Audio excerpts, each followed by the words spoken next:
Семен Петрович Данилов. Народный писатель Якутии.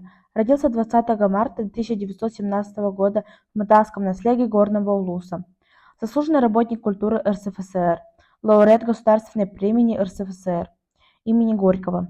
Окончил Якутский пединститут, высшие литературные курсы при литературном институте имени Горького в Москве. Преподавал русский язык и литературу в школах и техникумах. Историю якутской литературы в пединституте. Переводил на якутский язык произведения Пушкина, Лермонтова, Мицкевича, Шевченко, Крылова, Горького, Гайдара и другие.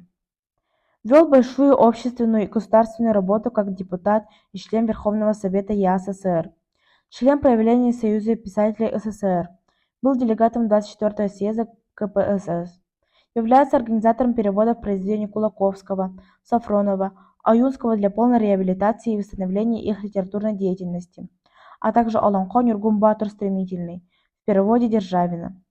В течение 17 лет руководил Союзом писателей Якутии, награжден орденами Октябрьской революции и Трудового Красного Знамени.